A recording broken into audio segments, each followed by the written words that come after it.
Good morning, everyone, and welcome. My name is Sara Cureton, and I am the Executive Director of the New Jersey Historical Commission, and I'm proud to welcome you to the second day of the 2021 New Jersey History Conference. We're still here, Indigenous History and Persistence in New Jersey. With gratitude, we acknowledge that we are on the traditional homelands of the Lenape people, called Lenapehoking. The Lenape are the original people of this land, and we acknowledge their continuing relationship with their territory. A legacy of colonialism, violence, displacement, migration, and settlement has shaped the region we now call New Jersey, impacting generations up to the present day. Still, nations, communities, families, and individuals persist in sustaining oral and cultural tradition and maintain a strong connection to this land and its waterways. This statement represents a commitment to beginning the ongoing process of relationship building with tribal nations both in and outside of the state's colonized borders, and learning how we can, through respect and connection, support a truthful and inclusive understanding of Indigenous history and contemporary life. It is now my pleasure to introduce Claire Garland, Executive Director of the Sand Hill Indian Historical Association and co-chair of New Jersey's year of programming focused on Indigenous history and contemporary life. Welcome, Claire. Hello, everybody. Little did I know 15 years ago when we contacted the American Indian Affairs Office and met Rowena Madden that I would be embarking on a journey that would bring me here today. At that time, we were trying to get assistance in retrieving our Sandhill Indian artifacts and memorabilia from the closed Neptune Historical Museum. After signing a treaty with the new American government in 1778, our family has been listed on property tax records here in Monmouth County since 1780. It has been my honor to participate with both commissions and to join you today for our annual conference celebrating the year of Indigenous people. We're still here. We began the process in 2019 by having several listening sessions, listing interest and concerns regarding public perceptions in our communities. Our goals were to facilitate a deeper and more accurate public understanding of Native American history and life in New Jersey, to dismantle inaccurate representations, myths, mascots, Hollywood stereotypes that plague our culture. By using a series of Indigenous voices, we hope to provide an opportunity for collaboration and relationship building by emphasizing the rich cultural heritage of Native projects and activism. I have been encouraged by the breadth of topics and educational efforts going on across the country in high school, colleges, universities, and other public venues to increase public understanding of a more inclusive history, heritage, and contemporary culture. COVID challenged our work patterns. However, Zoom made it possible to conduct our meetings and make progress throughout the year. These conferences provided me with an opportunity to share our Sandhill Indian history, which is also saved on the Historical Commission website, along with all the other events and programs of the past year. I enjoyed a chance to participate in the development, planning, collaboration with both commissions, tribal citizens, scholars, artists from New Jersey Theater Alliance, and different communities.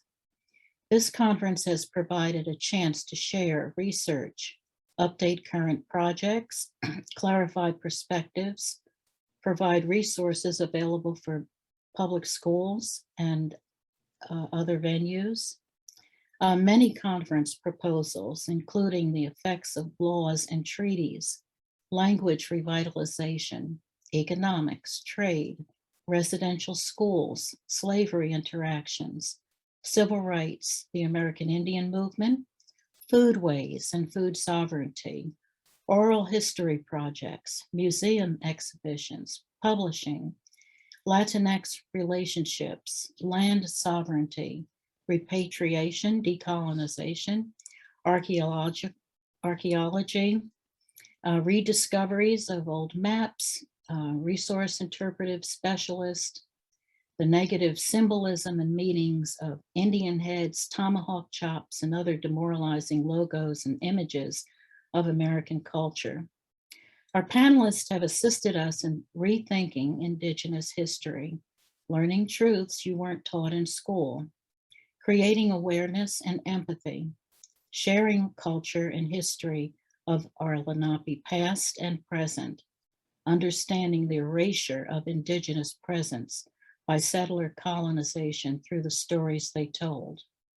And now we continue with our exciting guest presentations, panel discussions, and it has been my honor to contribute in some small way to expand public awareness, knowledge, understanding, and to educate ourselves and our communities about our New Jersey history. And thank you so much for inviting me. Thank you so much, Claire. Now, before I introduce this morning's performances and our keynote speaker, Dr. Robbie Richardson, I'd like to share a few additional acknowledgements and event updates. First, as I mentioned yesterday, this conference would not be possible without support from the New Jersey Commission on American Indian Affairs. We're grateful for the Commission's support, guidance, and partnership on this effort. I'd also like to acknowledge the Commission's staff in the Department of State, Division of Programs Director Rowena Madden, and staff members Vinnie Finellis and Michelle Perez. Thank you all so very much. I would like to again acknowledge and thank the co-chairs of New Jersey's 2021 year of programming focused on Native American history and contemporary life. Dr. Jimmy Sweet, Assistant Professor of American Studies at Rutgers University, and of course, Claire Garland, who provided today's opening remarks. We'd like to extend another huge thank you to our conference planning committee and local planning committee members for their leadership, ideas, and dedication to this event and all 2021 programs. Finally, I'd like to thank the conference session sponsors, AmeriCorps, Diversity Outreach for American Indian Tribes, and the Center for Ancient Studies at the University of Pennsylvania. Now, I would be remiss if I didn't also thank the very dedicated and hardworking staff of the New Jersey Historical Commission and our commission members who guide us in all we do. A special call out this morning to Greer Luce of our staff, who really has taken the lead in coordinating this rich conference that I hope you all are enjoying. Now, a quick reminder that we are offering several pre-recorded opportunities on the conference website. We encourage you to view the 2020 New Jersey Historical Commission and New Jersey Studies Academic Alliance Awards and Prizes presentation and join us in congratulating this year's recipients.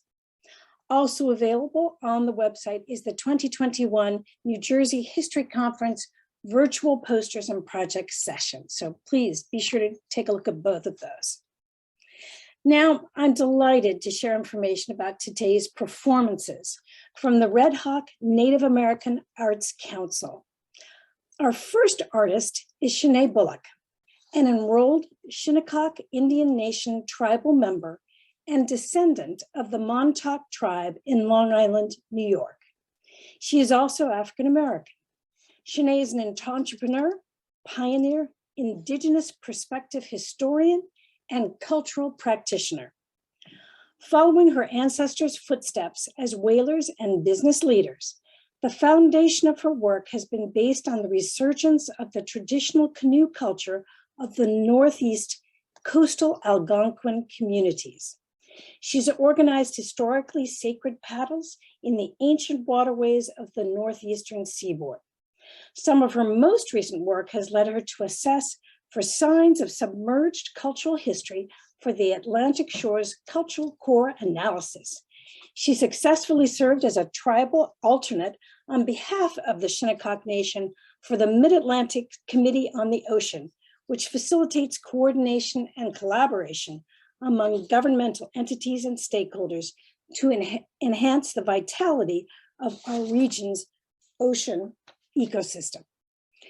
After working at many accredited Indigenous museums, such as the Shinnecock Indian Museum and Cultural Center, Plymouth Plantation, and Mashantucket Pequot Museum and Research Center, she recognized the urgent need for more Indigenous consulting firms. She's established this company due to the lack of cultural competency occurring in the governmental sectors, corporate sectors, and in individual lives. As an Indigenous person who not only has the academic background regarding Indigenous people's position when it comes to history and environmental issues, she also lives it every day. Her aim has been to start a company that can consult with clients to create stewardships in these areas that affect each and every one of us. And now, please enjoy her performance.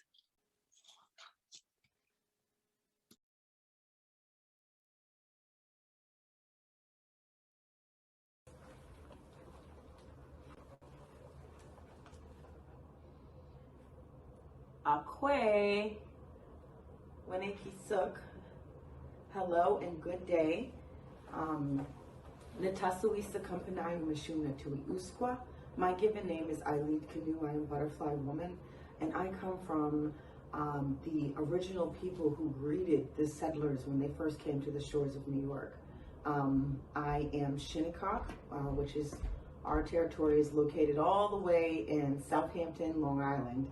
And we are still there. We are sister tribes to the Lenape people, the Ramapo, and the Nanticoke people. I just want to give a big thank you to the New Jersey Historical Society, as well as our relatives of the New Jersey area, the original inhabitants, the Lenape people. We have shared a long history of relations, from intermarriages to trades, and we never put borders between our states that we have today. And so we still maintain those historical relationships. So today I actually want to share a dance, and this dance is actually considered a blanket dance. This blanket dance has many different interpretations, but from what I've been taught is that this is actually a dance that shows the life of a woman, and throughout different times in her life, you know, when she's a child, she's learning a lot of things, so you can see those lessons in her dance. As she gets older and she is, you know, preparing herself for marriage, this dance is used during the time of courting. And then also, as you have become a mother, you've become a grandmother, you see the grace in the style that the woman is dancing in. So today I'm going to show you a little bit of that. And it's called the Eastern Blanket Dance.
Jackie, come up right away.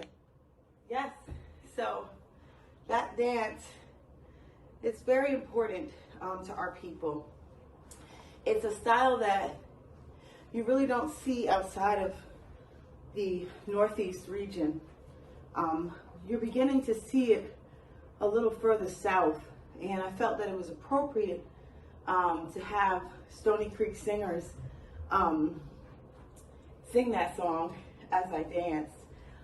Stony Creek singers are also Eastern tribes, but more in the Virginia and the North Carolina areas, as they are also extended relatives to us in the Northeast, and as you go down into Virginia and North Carolina.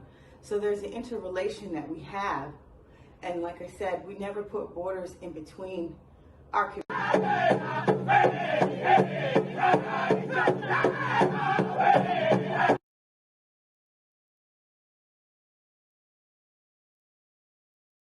Sing that song as I danced. Stony Creek singers are also Eastern tribes, but more in the Virginia and the North Carolina areas, as they are also extended relatives to us in the Northeast, and as you go down into Virginia and North Carolina. So there's an interrelation that we have, and like I said, we never put borders in between our communities. And as I was dancing, I was thinking, what is the most appropriate song to sing? You know, there are several different songs, but I felt that one of the most appropriate songs, as we're talking about our relations with our relatives, as we are in Native American Heritage Month, it's important to realize that we're all interconnected. And what really connects us is water. Water is life. And this is a paddle here that was made for me. This paddle actually has been able to be in many different waters on the East Coast as well as the West Coast.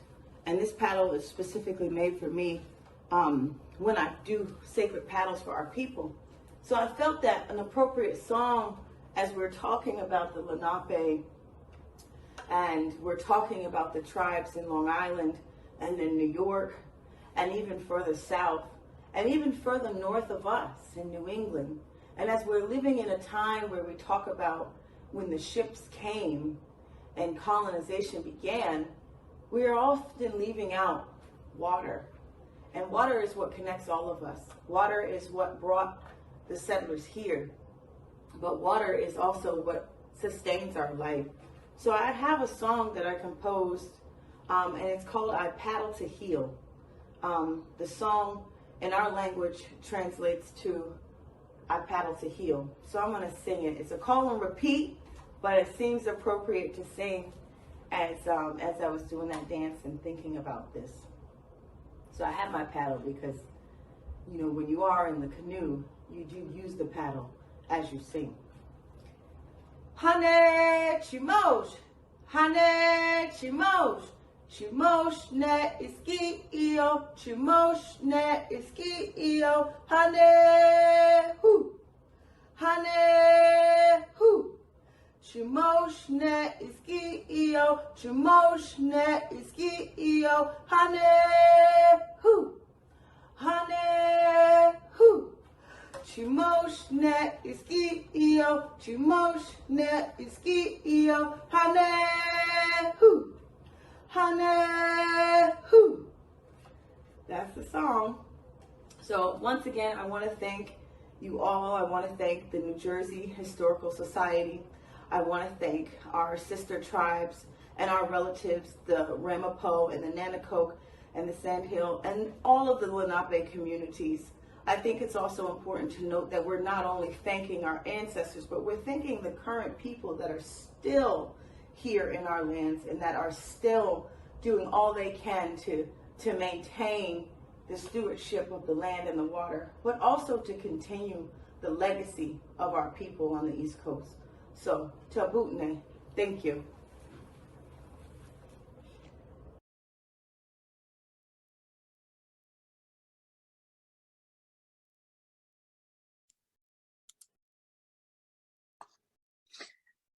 Our next artist is Wayahsti Richardson. Wayahsti is a Tuscarora and Haliwa Saponi master artist, traditional longhouse singer, and educator of Eastern woodland native traditions and culture. Wayahsti has presented programs for the National Museum of the American Indian, the Baltimore Indian Center, the Redhawk Native American Arts Council, and Lotus Music and Dance. He toured from 2001 to 2002 with the American Indian Dance Theater, serving as both a fancy dancer and singer in the group.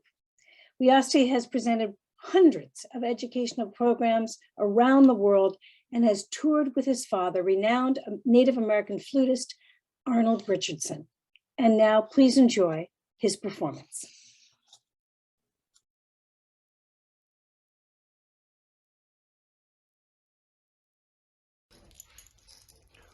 Ha tonkiwa, Wayahsti mikilankiwa, Nima saponi esan skororahen, Makorma chin ki ho. Hello everyone. My name is Wayahsti, and I am from the Saponi and Tuscarora nations. You are all welcome to come here. These are my daughters. Ha tonkiwa, strawberry minky lonkiwa.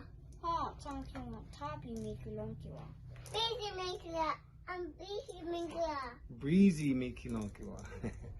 That's my other daughter, Breezy. She's not in the video, but she is with us, and she might be singing, so you might hear her. We would like to thank the New Jersey Historical Commission for sharing our culture at this time. And we would like to send out a big welcome to all the Lenape relatives that are with us. My daughters and I, we're going to share a song with you and give that be our welcome.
Everyone.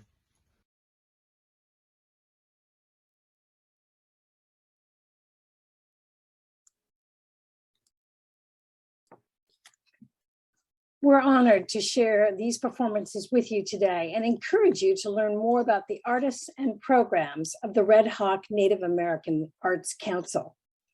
And now I'm very pleased to introduce today's keynote speaker, Dr. Robbie Richardson.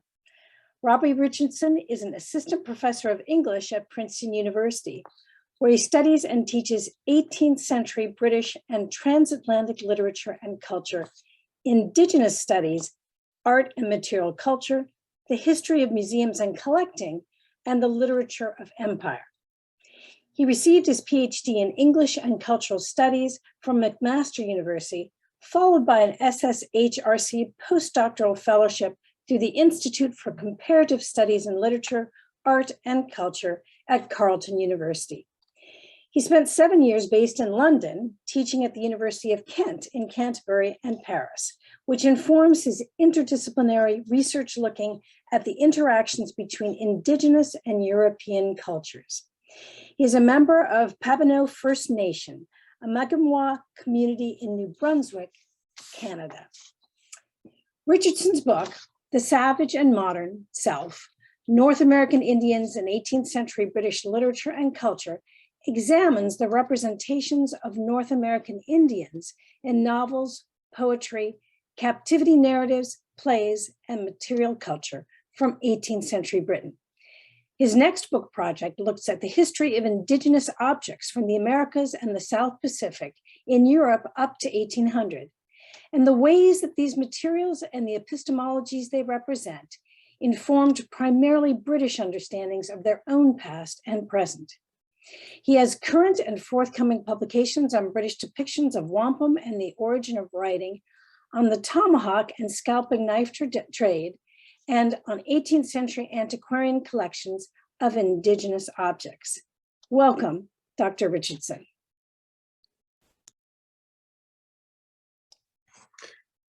Thank you, and thank you so much for having me.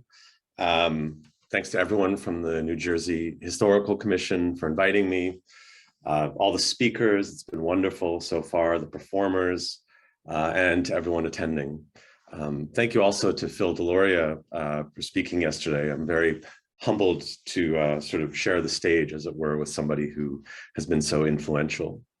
So I'm going to speak for about 20 minutes about something, I guess, quite specific, but which I hope has broader significance to our task at hand. So I'm just going to share my screen here.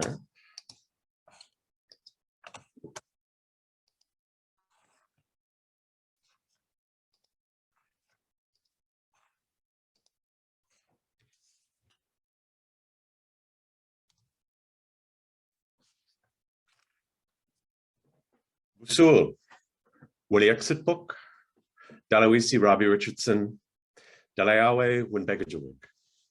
Greetings and good morning. My name is Robbie Richardson.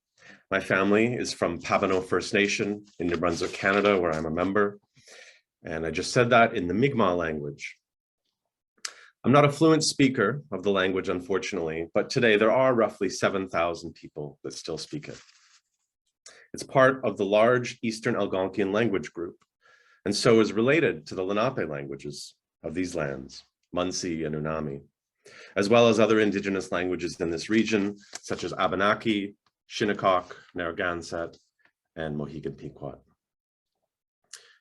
Indigenous languages are considered sacred by most Indigenous people. Some people say that our languages are what the earth sounds like.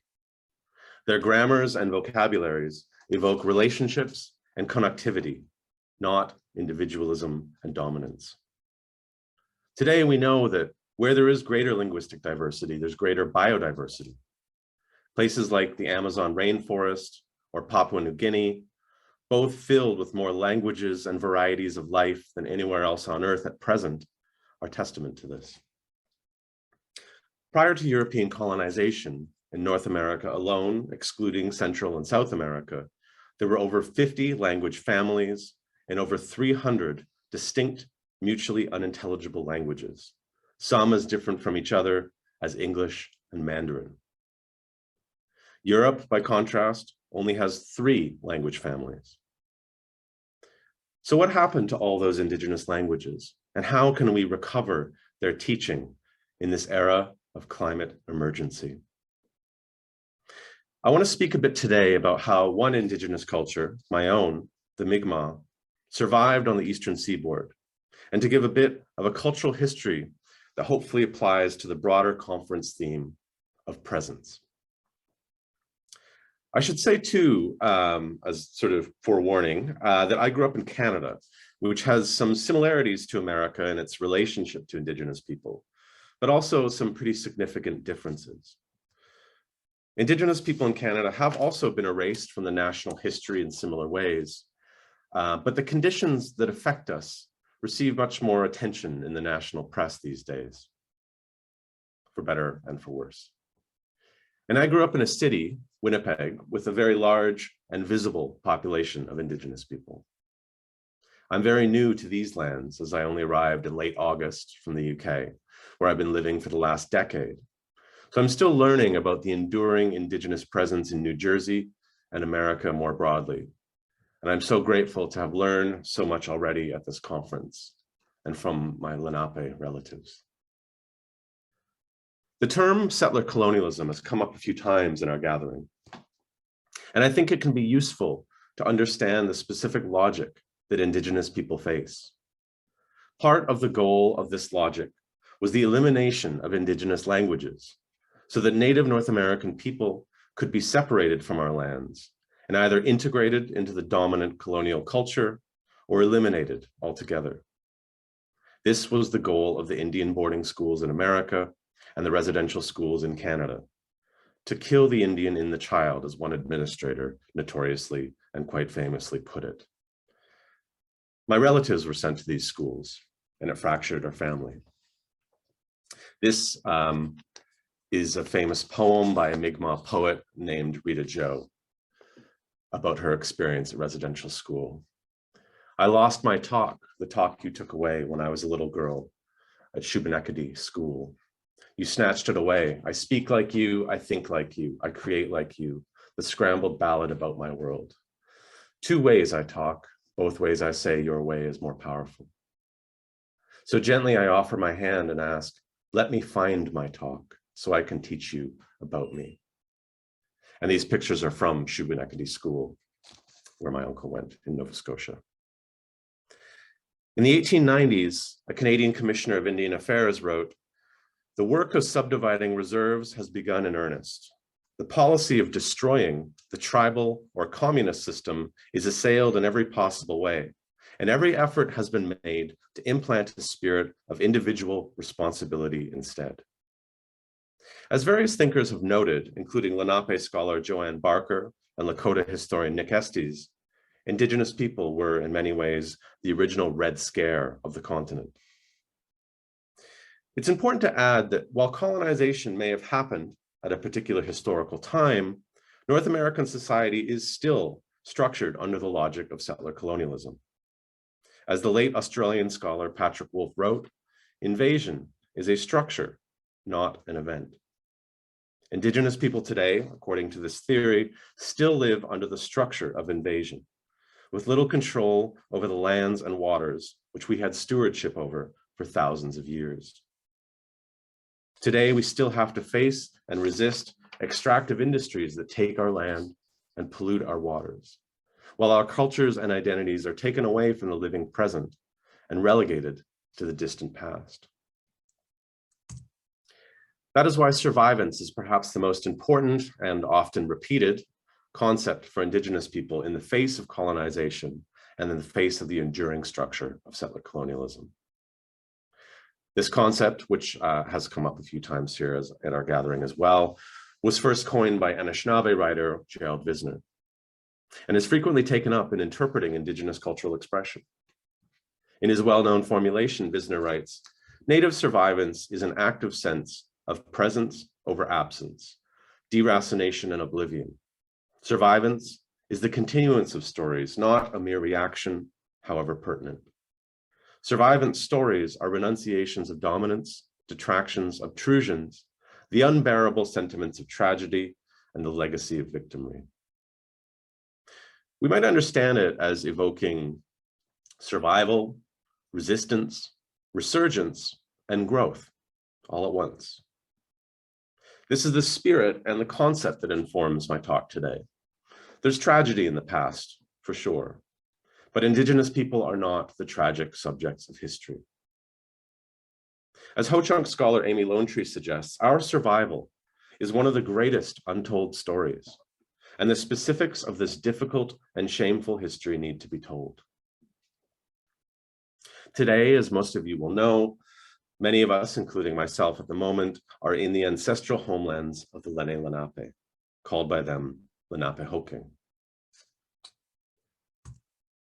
Mi'kma'ki is the homeland of the Mi'kmaq, my father's people, and is where my family still live after thousands of years. It covers what are now known as the Maritime provinces in Canada, as well as parts of Quebec and Maine. Traditionally, it was divided into 7 districts, each with a regional chief and 1 grand chief governing all the affairs as part of a council that met annually. These councils determined hunting and fishing access, and its governance was strictly followed. Early missionaries and explorers described us as a hospitable society, leading Jacques Cartier to observe of the Mi'kmaq living in villages of 300 around the Bay of Chaleur in 1525, which is where my family still live, that they, quote, would be easy to convert to our holy faith. In 1616, the Jesuit Father Biard described Mi'kmaq as a, quote, commonwealth, and he noted the division of land into hunting districts and the continuous regulation and use of our lands and waters. We have a long history of European contact and invasion, dating back 1,000 years to Viking incursions, and much of it relates to the rich supply of fish in our waters.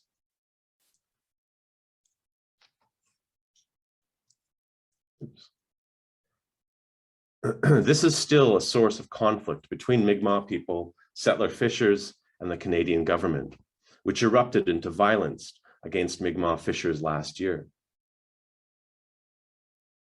1,000 years ago, we were possibly the Skrylings of the Icelandic sagas, the native inhabitants of Vinland who successfully fought off the Vikings, the feared colonizers of Europe.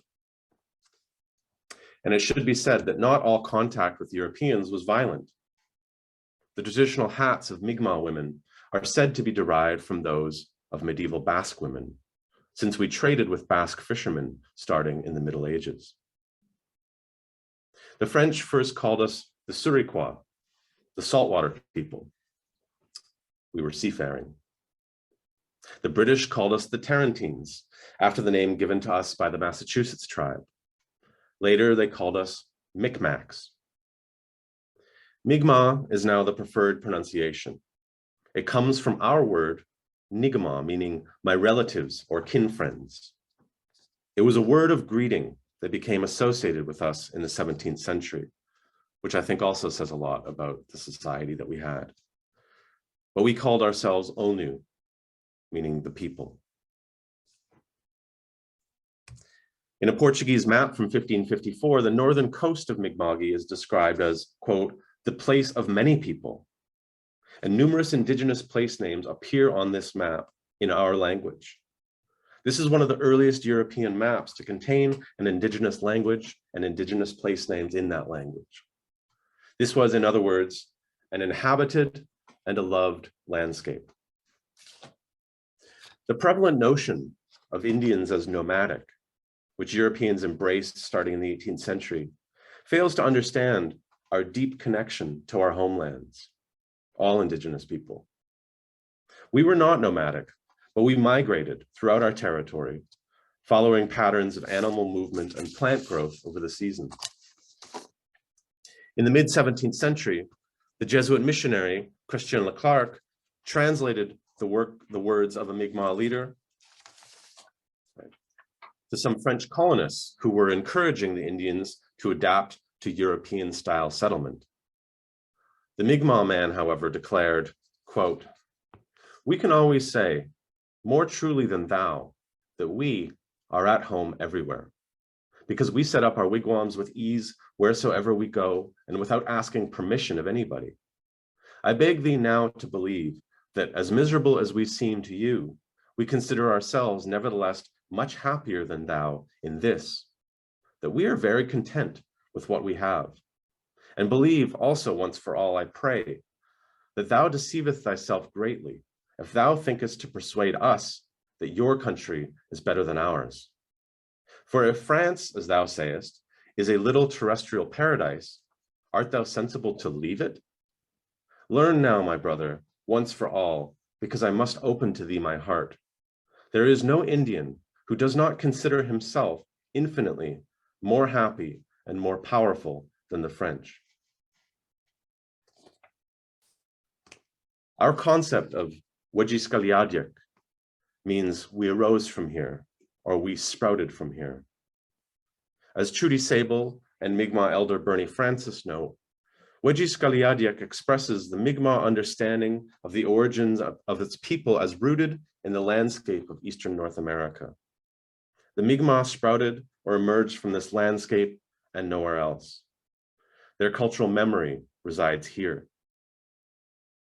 In a letter from the Mi'kmaq to the British at Halifax in 1749, the French missionary Abbé Millard translated the concept into an assertion which the British could understand.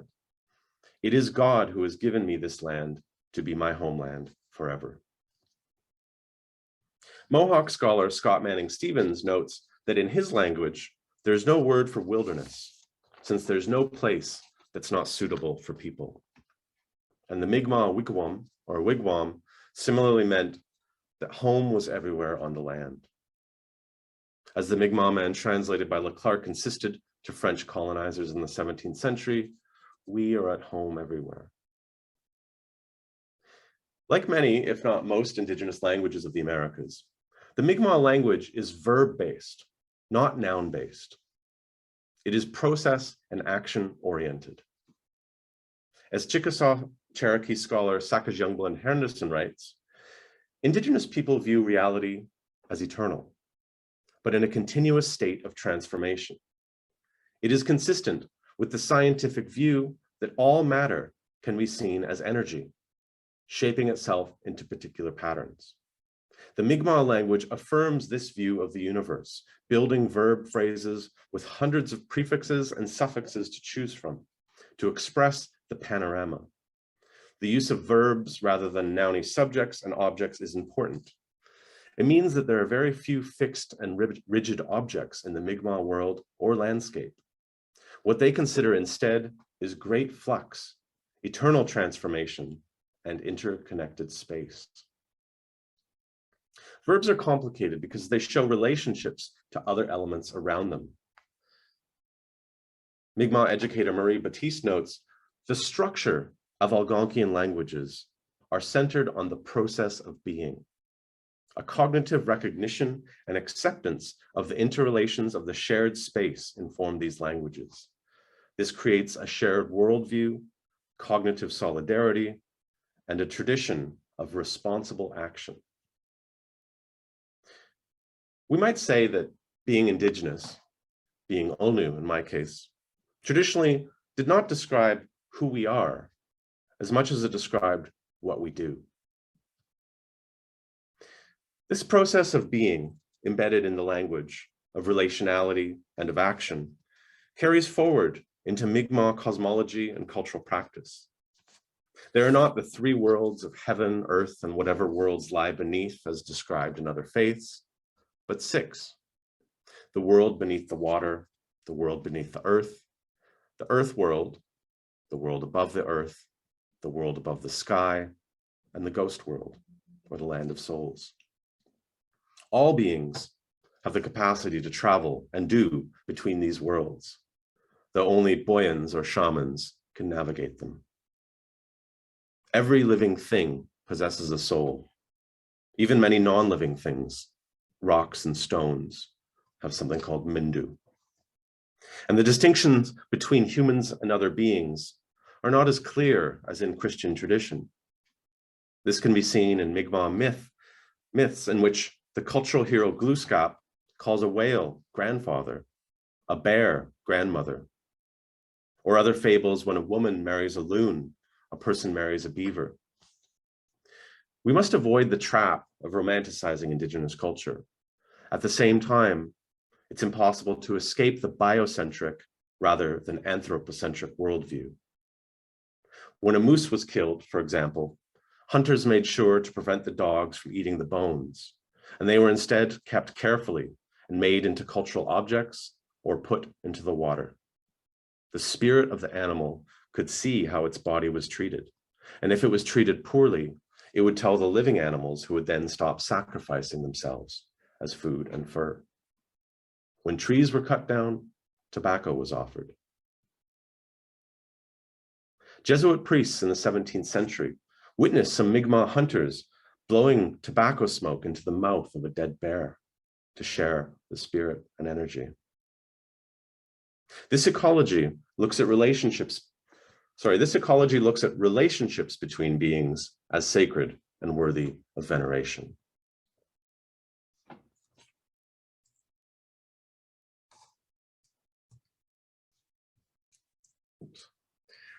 One of the most unique features of Mi'kmaq culture is that it has a tradition of written language. Indeed, the oldest written form of an indigenous language from the Americas, north of Mexico. I should acknowledge that wampum, which was used by a number of indigenous nations, including the Lenape and us, should also be considered a form of writing, but it involves a different kind of literacy that is tied to both performance and to kinship. In any case, Mi'kmaq hieroglyphics, or Kumgwejigasik, translate as suckerfish writings. This refers to the marks left by the bottom-feeding fish as they gently grazed over sandy riverbeds. This, to me, beautifully captures a worldview where meaning is relational and in flux, and where our fellow beings can inform our understandings, be they human or non-human. French Jesuit missionaries in the 17th and then again in the mid-18th century claimed to have introduced Mi'kmaq hieroglyphics in order to aid in Catholic conversion. But both missionaries also admit to seeing cultural precedents. Leclerc wrote in 1685, "I noticed some children were making marks with charcoal upon birch bark and were counting these with the fingers very accurately at each word of prayer which they pronounced. This made me believe that by giving them some formulary, which would aid their memory by definite characters, I should advance more quickly than by teaching them through the method of making them repeat a number of times that which I said to them. I was charmed to find I was not mistaken." Long after the French Jesuits left New France in the 18th century, the Mi'kmaq continued to use hieroglyphs, primarily in religious worship and in Catholic rites, but beyond that too. There are 2,700 unique ideograms. Here is a rare manuscript of Mi'kmaq suckerfish writing in the Princeton University Library, which I've had the great honor to sit with and to show my students. It remains untranslated. Following the transfer of Mi'kma'ki from French to British interests in the Treaty of Utrecht in 1713, a process in which we had no consent or say, the hieroglyphs became a symbol of cultural pride, and in some case of resistance. In John Knox's journal from 1759, he writes of a British soldier killed by Indians whose naked body, quote, was all marked with a stick and some blood in hieroglyphic characters, which showed that great deliberation was used in this barbarous, dirty work. This is no doubt a violent act, but it's important to note this act followed multiple scalping proclamations from the British against the Mi'kmaq, with the price going from £10 for one of our scalps in 1749 to £50 in 1750. Killing and scalping Indians was a business for many British soldiers. Prior to this, during the 16th century, we lost 75% of our population to foreign disease, and these losses continued for 2 centuries. It's estimated that 70% of those who died were our children. And due to their sustained contact with Europeans, we also lost most of our leaders.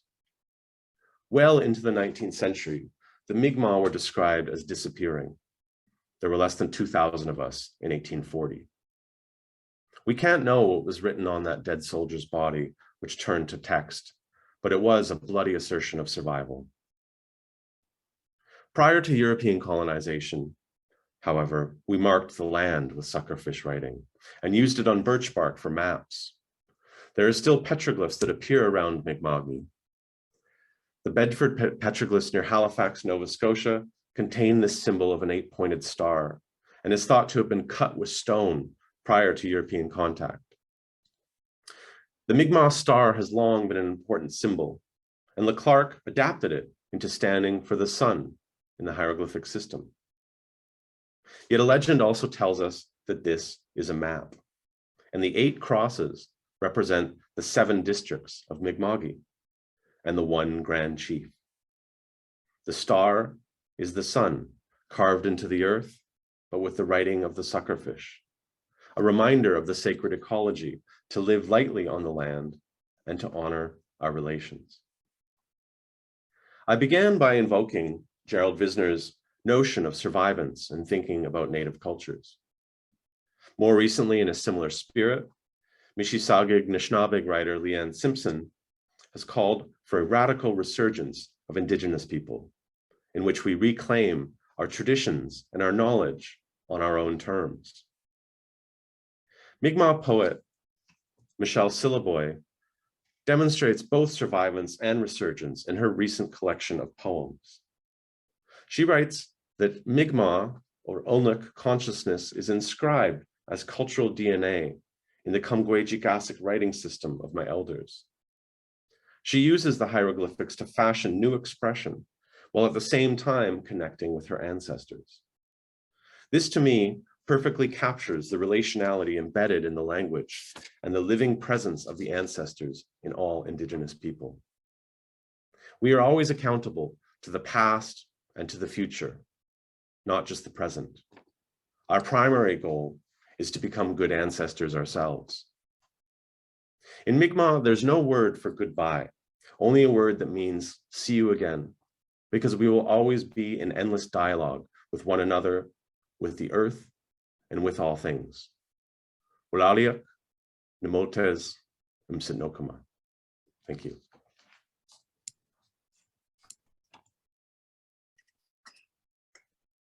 Thank you so much, Dr. Richardson. That was fascinating. And I want to just remind everyone who's with us this morning that we'd love to get your questions in the Q&A. So please pop in there with your questions for Dr. Richardson this morning. But I thought I'd get us started by talking a little bit more about language. It's definitely been a theme that's run through our conference this last couple of days. And I thought I'd start us off by just asking you if you wouldn't mind sharing us a little bit of your personal experience with learning your language. Tell us a little bit about your contact and experience with that over the years. Well, for me, the residential schools very much affected my family. Two of my grandfather's siblings went to residential school, and so his family stopped speaking the language. So my grandfather taught me a little bit when I was kind of an adult, I guess, near the end of his life. And we sort of had a long conversation, but he didn't remember very much anymore.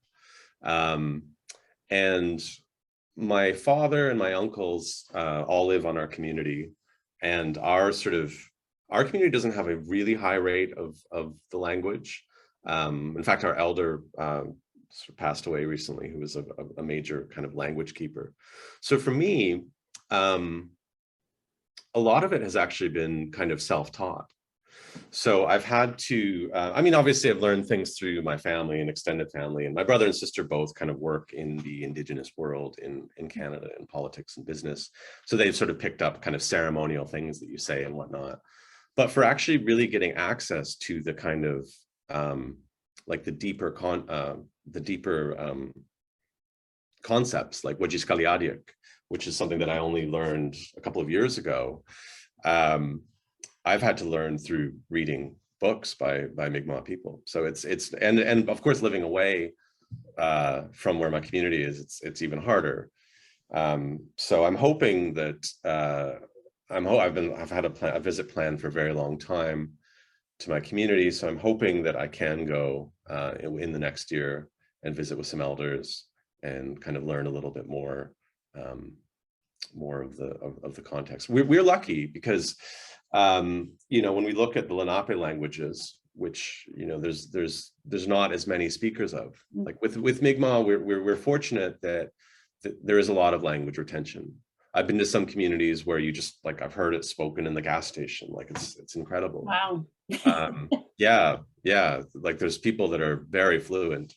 And so that makes it a bit easier. And I really sympathize and empathize with people from Indigenous cultures where they themselves have had time to revitalize the language, which is something I don't have to do because it already has its own strength. And certain, in Canada, there's some provincial resources, probably something like you're maybe hoping to do here, where they have language resources for non-Indigenous people too, to learn things for their classrooms, which they've started to bring in. Mi'kmaq is taught, not like fluently taught, but it's taught to young children and whatnot in Nova Scotia and New Brunswick. Wow, fascinating. And kind of following on from that, what do you see as the future of language preservation and survival moving forward? Obviously, it's a huge issue for so many Indigenous people around the world. What do you think that the future will be for this? Give us the magic bullet. Yeah, well, I mean, I think a lot of it, like a lot of Indigenous youth are really interested in learning again, in reclaiming those languages that were lost because their parents or their grandparents or their aunties and uncles went to residential schools. And that was a source of great cultural loss. So I'm optimistic in a lot of ways, because most in Canada, a lot of the Indigenous languages are growing, especially in remote communities. There's like Oji Cree in the north, and but of course these things need resources, and they need to be funded, and there needs to be opportunities. Like when I was growing up in Canada, because Canada's bilingual, right? French and English, the two founding languages. Right, so again, that erasure of all those Indigenous languages into just French and English. But when I was at university, you could get a bursary to go and be immersed in French language. So you could go to Quebec or even somewhere, a Francophone part of Canada, and learn that. And so those resources are in place in Canada. Mm-hmm. But if they just applied those to Indigenous people. Now here, I think a lot of it is I think universities can do a lot in funding initiatives and whatnot. Like some of my colleagues, for example, last week organized a Munsee language symposium, Right. sort of trying to sort of revitalize that, to bring in language speakers and that kind of thing. So yeah, I mean, overall, I think the picture it's better than it was anyway. Yeah. But it will take resources and funding that people are going to have to find somehow, and will, of course. Right, attention, right? Yeah. Attention to it. Yes, Absolutely. exactly. Especially for ones that aren't really spoken that much on a sort of day-to-day basis. Right. I mean, it's also there's models in other places, like of course in Wales, the language has really been rejuvenated. Yep. And I know of some Indigenous people that have actually gone there to sort of to figure out how that can be put in place. So there are people working on it. Yeah. It's interesting because the Welsh example was the one that was actually resonating for me as I was listening to you in your presentation this morning. Well, we have a question here from Megan Casaubon, which really speaks to a lot of these same issues we're talking about. She asked, is the verb focused as opposed to subject-object focused language significantly change the sentence structure of the language? And that was a question I had as well. So thank you, Megan, for putting that in there. I've only read ones in relation directly about Mi'kmaq. So there's a book by Bernie Francis, who's Mi'kmaq is his first language, called Mi'kma'ki, Language of This Land. And it talks a bit about what that kind of relationality embedded in the language kind of means to Mi'kmaq culture. There's also, I mentioned her as well, Marie Baptiste is a Mi'kmaq educator and language speaker. I'm not totally sure, but anyway, she's written a lot about that too. And she also writes about it in really interesting ways for teachers, like for school children, in the ways that they can kind of help sort of shape how people see the world. And so she has kind of like lesson plans and whatnot. Obviously, this is assuming a certain Mi'kmaq population, but I would imagine that can kind of be applied elsewhere. But yeah, I only know about it in those contexts specific to Mi'kmaq. But I'm sure there must be much more out there in terms of those verb-based languages. But it's interesting too, because like so an example, like sometimes it's kind of hard to wrap your head around like what that means. But a couple of examples in Mi'kmaq about what that entails is, so you know the word caribou, right? That like the deer. Sure. Well, that's a Mi'kmaq word, which means kalapu is our word for it. Our R's and L's are sort of confused in the language. And kalapu means he who shovels snow, because of with their antlers. So their name is their action. Okay. Pine trees. This one I find incredible. Pine trees are named after, and I don't actually know the word because it changes, but are named after the sound the wind makes blowing through them on autumn evenings. That's the name is that sound. Wow. And so they've actually, I read this one study where they'd actually spoken to elders who remembered the old name, and they could therefore track sort of environmental degradation of the pine trees based on the names that the Mi'kmaq elders had given them when they were younger versus when they were older. So the language, in other words, it embodies that kind of constant engagement with the world, you know, with that relationality. That's fascinating. I was going to, in fact, ask you for some examples of what you described at the beginning of your talk, of the language basically being the natural world or reflecting the natural world, very much so. Great examples of that right there. Well, and also like Philip Deloria mentioned how it's almost like scientists are starting to sound like Indians now. You know, like this sort of description of the world, of matter, of sort of high science, theoretical physics, all the stuff. It's all kind of there in Mi'kmaq cosmology, but more importantly in the language. The language kind of describes the universe as it is. Mm-hmm. Absolutely. Well, let's turn to another question that came in here. And it has to do with, and I was fascinated by this too, collections and artifacts. You shared with us that beautiful manuscript that actually is right here at Princeton in New Jersey.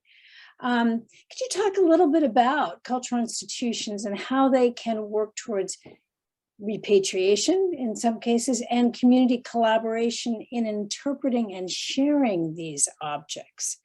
Obviously, that's a huge issue for so many of our institutions around the United States, but around the world too. So how is it different, the approach in the United States as opposed to your home country of Canada, or are similar issues being confronted? Yeah, I think, I mean, my most immediate context recently was I was, of course, in the UK for the last 10 years, and I was working with some of the institutions there and in France as well. And I've definitely, community collaboration is less of a priority in those places, even though they have incredibly rich collections. Yeah, I mean, I think that museums and cultural institutions generally are, a lot of them are definitely on board these days for wanting to work with communities. I've been incredibly heartened since my arrival here at Princeton, where the museum has an incredible collection of Indigenous objects, mostly collected by missionaries in the 19th century. And the curators there are, you know, they've organized a sort of a committee where they have different Indigenous voices, different Indigenous curators from across North America, who sort of provide their expertise for what is kind of the next step for what to do with those collections. Mm-hmm. And that to me has provided a really heartening model to what can happen going forward, because there are increasingly curatorialship is a career path that a lot of Indigenous artists and academics are interested in and kind of going into, because of the vast richness, I guess, of objects in museums. And so I think increasingly the museum world is definitely adapting to that challenge. I mean, obviously there are limitations for how much they can do. I know certainly from the UK, like boards of museums can be very conservative and not particularly wanting to repatriate or speak. I've also spoken with some of the curators at the Museum of the American Indian who are Indigenous, and yeah, I mean, they present, especially the main museum in DC, which I actually haven't visited in person yet, but you know, they have visiting rooms for Medeoan people, for example, to visit objects, you know, kind of on their own, to touch and handle things. Because that's a big part of museums, is that they create this sort of rarefied space where objects are sort of frozen and separated. But, you know, for Indigenous people, that's not the meaning of those objects. You know, they gather meaning by being in touch with us. You know, they're our ancestors and they're our relatives. And the museum is kind of counter to that as a project. So yeah, I mean, I'm still learning about the bigger museums in the area, but like I say, I've spoken to Museum of the American Indian, Princeton, and then some of the Canadian institutions, I think, are definitely working towards sort of decolonizing or whatever their collections. A few years ago, I was in Ottawa at the National Museum, and at that time, it wasn't very good. I have to say, what they had of Indigenous displays. They had some stuff that was sort of quite wishy-washy about residential schools, and it was very, very fraught. And I'm sure that it has changed, as with the climate has changed these days. You know, I think so many issues related to collections right now that institutions are dealing with, especially as resources for stewardship become increasingly hard to get. And these questions about preservation of objects versus the harm created by taking them out of a cultural context. So it's just, these are all questions that we all wrestle with, I think, continually in our collecting institutions, for sure. Yeah, you know, and I know of a few Indigenous lawyers that are kind of pursuing acts of repatriation and whatnot. So there's a lot of that's still ongoing as well, and that are encountering resistance. Yeah, it's and of course NAGPRA is a thing that exists here, which actually doesn't exist in Canada, strangely. So Canadian institutions don't really have incentive to return Indigenous remains. I mean, I think that most of them probably would if they're pressed on it, but there isn't any legislation, same as in Europe, of course, too. Yeah. So still, I mean, there's still, like, I don't know what, like, even after NAGPRA, I think there's still about 100,000 Indigenous bodies and collections in America alone. Yeah. Let alone elsewhere. It's a process, a journey, definitely. Now, I wanted to now turn just for a moment to teachers and teaching this material in our classrooms here in New Jersey. I mentioned to you before we got started this morning that we had a lot of teachers with us yesterday and a lot of questions, because there's a huge desire for materials, resources to be able to teach this history and this material in a way that's far more inclusive than it was when at least I was in school. So I'd love to hear your thoughts, especially with your expertise, particularly in literature and language, whether do you have any suggestions for our teachers of particular resources or approaches that we could begin to use to really incorporate more Indigenous history and culture, language, literature in our classrooms here?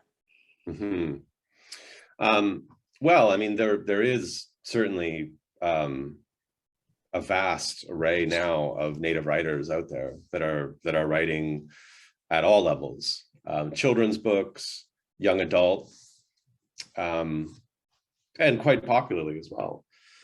So, I mean, years ago when it's kind of wild, when I was in my undergrad a while ago, I was on a research assignment where I was collecting a bibliography of Indigenous books for children. And this was, 20 years ago. And it was remarkable how there was such a dearth. There was so few. And almost all of them were written by non-Indigenous people. Right. But that has changed so much. Like the amount of books for young children about Indigenous culture by Indigenous people is, it's hard to even keep track of how many there are now. Like I dipped into it recently just to see, and there's a lot of publishers that specialize in it that are Indigenous run. A lot of them probably would be based in Canada, but certainly there's a lot in America too. And I would imagine that certain tribal nations probably have their own publishing houses too. I don't know offhand in America specifically what resources there are, but often I find tribal websites. I mean, it's obvious, but tribal websites can be useful. Mm-hmm. And like I say, just to look into what some of the children's authors are writing at the moment, because there is a lot. That's terrific. And we are compiling a list of resources that have come out of the conference. So any that you'd like to share with us that we could share with attendees, we'd love to add those. We have some more questions coming in. Kathy Cole writes, the quote about removing the communism from the Indians jolted me. Could you speak to the potential of Indigenous communality teaching us in the ongoing conflict between community and individuality? Yeah, it's a great question. Yeah, I mean, that quote is wild, isn't it? If you're interested, actually, I initially came across it in there's a Yellowknives Dene academic named Glenn Coulthard, who has a book called Red Skin, White Masks, and that's where he mentions that quote. And of course, I've seen the original document since then.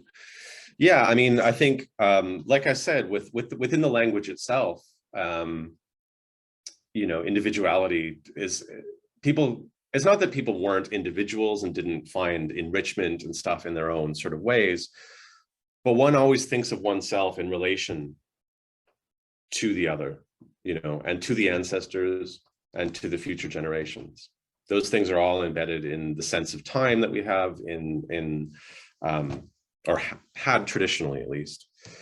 And I think even still, when we look at a lot of the sort of the front lines of environmental activism, it's Indigenous people. And that comes from a sense of community responsibility. And I think that's something that in this moment, we certainly need to learn from to build that sort of sense of communality that's tied to our shared interests. And what is our shared interest? Well, life, ultimately, to exist, to live.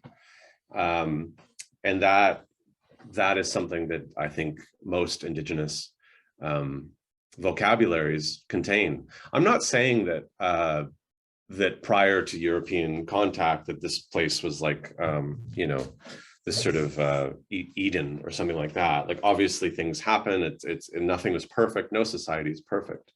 But at the same time, that relationship to the land and to one's own community is something that I think we need to sort of learn from more broadly and apply. I think part of that has to come about through Indigenous nations themselves. I think one of the things that's come up a few times in this is the sense of land back and sovereignty back. And I think that sort of needs to happen to allow Indigenous people to again become sort of sovereign people that can provide these sorts of models going forward. Such an important question. So thank you, Kathy, for posing that. It also came up in Dr. Deloria's presentation yesterday too. Very important concept and idea for all of us to think about. So Michael, Naeem is here. Thank you for this question.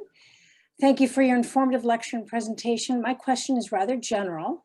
Are you familiar at all with some of Ivan von Sertima's writings that speak of African Muslim encounters with early Native American societies? If so, I was wondering what you thought of his thoughts related to the subject. I'm afraid I'm not familiar with that.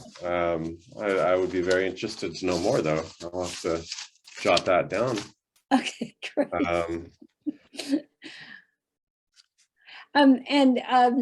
one other question has come in, and just to expand upon this concept of land back that you were mentioning just a moment ago. Can you talk a little bit about that concept in terms of the Mi'kmaq people and other tribal communities in Canada? Is this a concept that is taking hold up there, and how so? Yeah.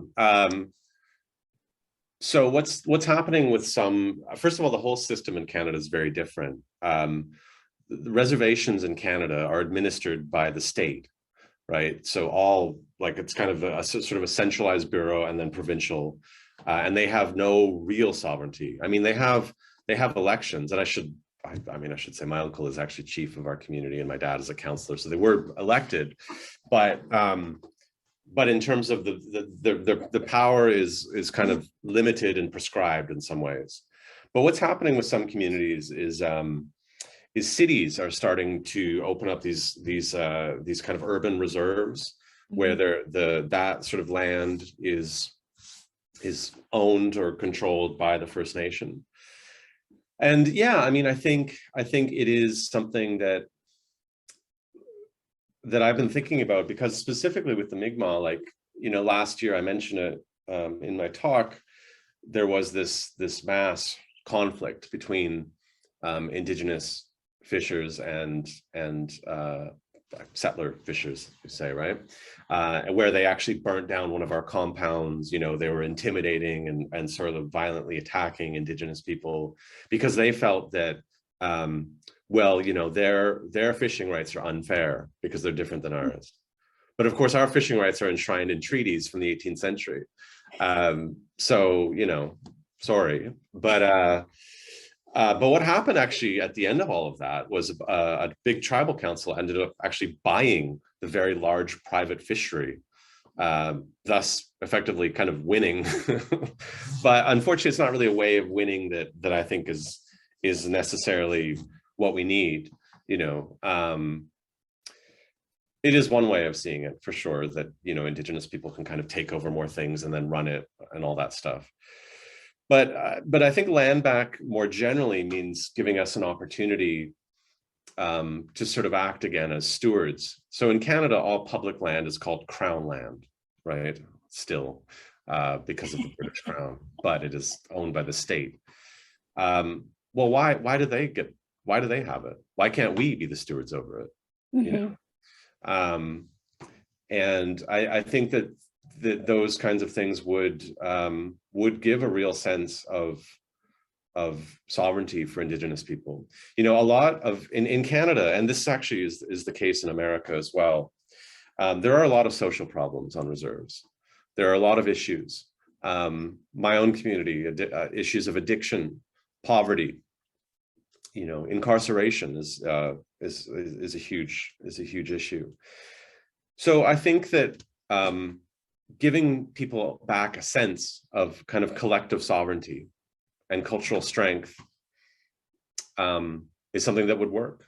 It would help, undeniably. I mean, so many Indigenous people on poor communities live in fairly desperate states because they have no autonomy, and they have no sense of a cultural self, because there's no way to sort of exercise what that was. So, I think land back is a site of cultural resurgence for the most disadvantaged Indigenous people. And, we have a related question here from Sharon Copeland, who asks, what do you think of the truth and reconciliation processes in Canada? Are they helpful? So it's a big question, and thank you for that. They were helpful, yes, in the sense that non-Indigenous Canadians who were inclined, I guess, but non-Indigenous Canadians could then see and learn and understand the massive impact that residential schools had on Native people, and the intergenerational effects of that are so visible and so real in Canada, especially in the prairie provinces. In cities with very large Indigenous populations, you walk through those cities, most of the unhoused people, the people struggling with addiction, are Indigenous people. And why is that? And that comes from that legacy of residential schools. And so I think the Truth and Reconciliation Commission revealed the sort of the scope of that. I mean, we already knew, Native people already knew. Sure. But it was an opportunity, and I think for a lot of elders, especially who suffered, you know, like incredible deprivation in those schools. It was an opportunity for some of them to bear witness and to give an account, and that I think was meaningful. But so the TRC put out you know, all these recommendations, I think 94 recommendations for institutions and individuals and the government to act on, to do things to sort of correct what had happened. And this has led to, in a lot of universities in Canada, hiring more Indigenous scholars, that kind of thing. But to date, that came out 10 years ago. Of those 94 recommendations, less than 7 have been acted on. Yeah. So, I mean, so, you know, the government or whoever can say, like, we've put out this report, we had the Truth and Reconciliation Commission, but then they haven't actually done anything about it. And this is often the issue. I mean, I think this is an issue that maybe plagues our age generally, is that it's kind of easier to say something than to do something. It's easier to acknowledge injustice than it is to actually do something about it. Right. And so the TRC, like I say, I mean, if I think that if all those things were acted upon, even then there would maybe be some issues that we could talk about, but I think that would be something else. But, you know, but at the same time, I know people who are involved with running the commission and all that stuff, and then I know that a lot of them were survivors themselves, and, you know, it was very important, but it just hasn't been acted upon. And from some recent press I was reading about South Africa, there seem to be some similar issues in that country as well, in terms of actual implementation of the outcome of their own process. Also, yes. Interesting enough, there appears to be some real generational differences in the way that people feel about the Truth and Reconciliation process there. Dr. Richardson, this has been fantastic. Thank you. I can't thank you enough for being with us this morning and your presentation.